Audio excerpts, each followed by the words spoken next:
nkaba nzi ngo niba ufite urusengero nsengeramo, ukaba uzi ngo niba ufite urusengero usengeramo, ibyo birahagije. Ukaba uzi ngo niba uri umuririmbyi, ibyo birahagije. Ukaba uzi ngo niba ufite itsinda ubarizwamo, ibyo birahagije. Ntabwo bihagije. Ibyo ntibihagije kugira ngo Kristo abakuze. Kandi yaravuze ngo intama zanjye ndazizi nazo ziranze. Ibyo ntabwo bihagije kugira ngo Kristo abakuze. Igihagije nuko Kristo aba ari muri wowe, agakorera muri wowe, ubwami bwe bukaba bukorera muri wowe. Ko ijambo ry'Imana riratubwira ngo niwe nzira n'ukuri n'ubugingo. Ntabwo imirimo yaduhesha agakiza. Ikintu kiduhesha agakiza nuko Kristo ari muri twebwe, nuko twakiriye Kristo akaba ari mu mitima yacu, akaba atwarira muri twebwe, akaba akorera muri twe. Reba nawe umukobwa wasohoye invitation, agasohora save the date, agakora imbuga z'ubukwe, agagura ibintu byose, agashopinga, agakora ibintu byose umuntu ufite ubukwe ajya akora. Yarangiza akibagirwa ikanzu ku munota wa nyuma. Ewe yanitotombye ngo umukwe yatinze kuza kumufata. Wenda tuvuge ngo n'amasaha y'urusengero yagize, yabonye ko amasaha y'urusengero bagiye gukererwa, akavuga ati byagenze gute ko yatinze kuza kumfata. Umukwe yagera ibintu biratangaje cyane, agasanga ibintu byose yarabiguze ariko n'ibindi yarabikodesheje, ariko yibagiye ikanzu y'ubukwe. Imitima iri kure yawe, uri kuruzi neza yawe data, batarakwakira, imitima itarakwakira, uyisange, uyihagakiza kugira ngo nuza tuzabane nawe mu buzima bw'iteka. Muraho neza nshuti bavandimwe, ndabasuje mu izina rya Yesu. Fashe umwanya mutoya kugira ngo tuganire. Naje ngo tuganire, hari ikintu nifuje ko tuganiraho gato. Rero ndashima Imana ko impaye umwanya wo kugira ngo tuganire. Ikindi turashima Imana ko twabyutse tukaba turi amahoro, ndetse nawe wabyutse bigakunda, wumve ko atari ibintu bisanzwe. Ntabwo ari ibintu bisanzwe, ni ikintu ugomba guha agaciro, kubera ko abaryamye bose ntabwo ariko babyutse. Ikindi kandi kuba ukiriho cyangwa se nkiriho, ni amahirwe twongerewe yo kugira ngo tugire ibyo dukora muri ubu buzima. Niba hari ibyo twakoraga bitari byiza, tubihindure dukore ibyiza. Niba hari ibyo twatunganya bidatunganye, tubitunganye, ko niyo mahirwe tuba dufite, kuba umuntu Imana ikidutije uyu mwuka tukaba turi guhumeka. Rero ikintu kinzanye, ndaje ngo tuganire ku mugani. Hari umugani nifuje ko tuganiraho. Abanyarwanda baravuze ngo umugani ugana akariho. Uyu mugani rero abantu benshi turawuzi. Uyu mugani nanjye ubabwira namenye ubwenge. Uyu mugani njya nkumva nyine ni umugani. Sinzi impamvu muri iyi minsi aribwo ndi kugenda ndimo kumva cyane, cyangwa se ndimo kusobanukirwa cyane. Uyu mugani rero nje ngo tuganireho. Ni umugani uri muri Matayo ibice 25 umurongo wa mbere ugakomeza ukageza ku murongo wa 13. Aho hari umugani naje ngo tuganireho. Ndakwinginze nshuti yanjye, ntibibe ibintu bikomeye, tubyoroshe tuganire kuri uyu mugani. Umve ko ufata igihe nawe wibaze kuri uyu mugani, nanjye ndafata igihe nibaze kuri uyu mugani, kubera ko umugani ugana kariho, turebe ko uyu mugani natwe utaba urimo uratuganaho. Uyu mugani rero uti ni uwuhe? Uyu mugani ni umugani w'abakobwa 10. abakobwa 10 bari biteguye umukwe. Umukwe Bibiliya uko bivuga, umukwe atinze ngo abakobwa barahunikira. Bari bafite amatabaza yabo biteguye umukwe. Umukwe ngo atinze abakobwa barahunikira. Barangije guhunikira habaye mu gicuku ngo urusaku ruraba. Baravuga ngo umukwe araje. Abakobwa barabyuka bajya gucana amatabaza yabo kugira ngo basanganire umukwe, kuko nico bari bategereje, nta kindi kintu bari bategereje. Bari bategereje umukwe kandi murumva neza ko bari barambiwe. Sinzi wenda reka tuze gusoma ibi bice, tuze kumva uyu mugani neza twitonze. Umurongo wa mbere uravuga ngo ico gihe ubwami bw'ijuru buzagereranywa n'abakobwa 10 bajyanye amatabaza yabo bajya gusanganira umukwe. Ariko muri abo 10 5 bari abapfu, abandi 5 bari abanyabwenge. Abapfu bajyanye amatabaza yabo ntibajyana amavuta, ariko abanyabwenge bo bajyana amavuta mu mperezo zabo hamwe n'amatabaza yabo. Umurongo wa 5, umukwe atinze bose barahunikira barasinzira. Ariko ninjoro mu gicuku habaho urusaku ngo umukwe araje.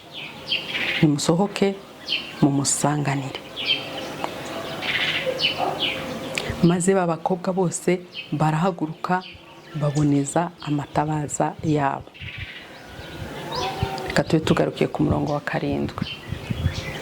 Aba bakobwa 10 reka tubigereranye na tuvuge ko bari bafite ubukwe. Tuvuge ko aba bakobwa barimo bategura ubukwe. Basohoye save the date, basohora invitation, baritegura mu myiteguro yose nk'uko tuyizi. Abantu bafite ubukwe bari kwitegura. Ariko mwumvise ko harimo abatanu baburaga amavuta. Aba bakobwa rero baritegura, bari bazi ko biteguye. Ahantu harimo akabazo nuko aba bakobwa ntibigeze bamenya ko amatabaza yabo atarimo amavuta. Niho hantu hari akabazo. Nari mvuze ngo reka tubigereranye n'umukobwa ufite ubukwe cyangwa se abakobwa bafite ubukwe. Agategura ubukwe akageza ku munsi nyirizina w'ubukwe. Akavuga ngo umukwe ko yatinze kuza kumufata. Akagera ubwo avuga ati reka ndyame naza mu mbyutse kugira ngo tujye mu kirori. Ikintu gitangaje, aba bakobwa iyo bamenya ko nta mavuta bafite, ntabwo bari guhunikira, kuko bari bazi ko biteguye bihagije. Aha niho ndimo ndashaka ko natwe twigarukaho, tuze kwigarukaho kuri iyi ngingo. Turebe neza ko twiteguye, turebe neza ko nta bintu bishobora kutubuza gusanganira umukwe aramutse aje, cyangwa se Kristo agarutse. Urebe neza ko nta bintu bishobora kukubuza kumusanganira, cyangwa se umunsi wawe ugezeho kubaho muri iyi si. Urebe neza ko nanjye ndebe neza ko ahantu nakwerekeza haba ari hehe, ahantu nagana ngendeye ku bintu ndimo ndakora uyu munsi, ngendeye ku buzima ndimo uyu munsi, ahantu nagana ni hehe iminsi yanjye kubaho muri iyi si iramutse igeze. Iki kintu ndibuka ko nigeze kukivugaho. Uyu mubiri twambaye ubundi ni umwenda w'akazi. Iyi si ni ahantu tunyura kugira ngo dutegure ubuzima bwacu bw'iteka. Uko byagenda kose nta hantu wabikwepera. Uyu mubiri twambaye tuzawambura. Rero turasabwa kugira ngo tumenye ngo ese ibyo turimo turakora iminsi yacu yo kubaho muri iyi si iramutse irangiye. Kuko ijambo ry'Imana riravuga ngo ikuzimu iyo tujya nta murimo, nta mugambi, nta kintu cyo guhindura. Ibyo wakoze wabikoze ugifite umwuka. Niyo mpamvu navuze ngo tugifite umwuka wo guhumeka turacyafite amahirwe yo kugira ibyo duhindura. Wowe ugifite umwuka wo guhumeka uracyafite amahirwe yo kugira ibyo uhindura. Ndebe neza ubuzima bwanjye bwa buri munsi, urebe neza ubuzima bwawe bwa buri munsi, urebe ko nta kintu ushobora guhindura. Narivuze ngo aba bakobwa iyo bajya kumenya ko badafite amavuta ntago bari guhunikira mu bahunikiye, bo bari kujya kuyashaka. Wenda bari no guhurirana nuko umukwaje. Dukomeje hepfo, umukwaje bashatse gucana amatabaza yabo babura amavuta. Babuze amavuta babwiye ababo ngo nibabahe ku mavuta kugira ngo bose bajye gusanganira umukwe. Abo barababwira ngo dufite araduhagije, ntabwo twabagabanyirizaho ngo bikunde, natwe amatabaza yacu ntabwo yakwaka turamutse tuyagabanyijeho. Hanyuma barababwira ati mugende muri gushaka ayandi. Birashoboka ko hari igihe ndagira ngo twibaze kuri iki kintu cyatumye aba bakobwa bicara bazi ko biteguye ariko batiteguye. Ni ikihe kibazo cyabayemo? Birashoboka ko bateranaga nkuko natwe duterana, nkuko nawe uterana, nkuko nanjye nterana. Birashoboka ko bari bafite itorero babarizwamo cyangwa se urusengero basengeramo. Birashoboka ko batangaga amaturo n'ibya 10. Birashoboka ko bitabiraga gahunda zose zijyanye n'ahantu bateraniraga, kimwe nuko nawe ubikora. Ukaba wibwira ko ibyo bintu bihagije. Ibyo ntago bihagije. Ibyo ntago bihagije. Ikintu gikenewe mu buzima kigaragaza ko umukwe naza uri bwinjirane nawe mu birori, Kristo nagaruka uzajyana nawe mu birori, nuko mu mutima wawe Kristo araba arimo. Ko ijambo ry'Imana riratubwira ngo niwe nzira n'ukuri n'ubugingo. Ntabwo imirimo yaduhesha agakiza. Ikintu kiduhesha agakiza nuko Kristo ari muri twebwe, nuko twakiriye Kristo akaba ari mu mitima yacu, akaba twarira muri twebwe, akaba akorera muri twe. Njyewe nagerageje kubitekerezaho, nabigereranya n'ibi bintu ndimo ndagereranya. Narindimo mbabwira, narindimo mvuga umukobwa witeguye ubukwe cyangwa se ubukwe. Reba nawe umukobwa wasohoye invitation, agasohora save the date, agakora imbuga z'ubukwe, agagura ibintu byose, agashopinga, agakora ibintu byose umuntu ufite ubukwe ajya akora. Yarangiza akibagirwa ikanzu ku munota wa nyuma. Ewe yanitotombye ngo umukwe yatinze kuza kumufata. Wenda tuvuge ngo n'amasaha y'urusengero yageze, yabonye ko amasaha y'urusengero bagiye gukererwa, akavuga ati byagenze gute ko yatinze kuza kumufata. Umukwe yahagera ibintu biratangaje cyane, agasanga ibintu byose yarabiguze ariko n'ibindi yarabikodesheje, ariko yibagiye ikanzu y'ubukwe. Uyu muntu biragoye ko nyine yasohoka yambaye uko yambaye ngo agiye mu bukwe. Uko hari umwambaro w'ubukwe, twese turabizi hari kanzu umugeni yambara y'ubukwe. Aba bantu rero nibaza ko hari ibintu bibeshemo ko biteguye kandi batiteguye, kandi bishobora kuba natwe birimo kutubaho. Nkaba nzi ngo niba ufite urusengero nsengeramo, ukaba uzi ngo niba ufite urusengero usengeramo, ibyo birahagije. Ukaba uzi ngo niba uri umuririmbyi, ibyo birahagije. Ukaba uzi ngo niba ufite itsinda ubarizwamo, ibyo birahagije. Ntago bihagije. Ibyo ntibihagije kugira ngo Kristo abakuze. Kandi yaravuze ngo intama zanjye ndazizi nazo ziranze. ibyo ntabwo bihagije kugira ngo Kristo abakuze. Igihagije nuko Kristo aba ari muri wowe, agakorera muri wowe, ubwami bwe bukaba bukorera muri wowe. Ibindi ni imirimo n'amakamba tuzambara mu ijuru, twageze mu ijuru kubera ko twakoze iyo mirimo, ariko inzira itugezayo ni Kristo.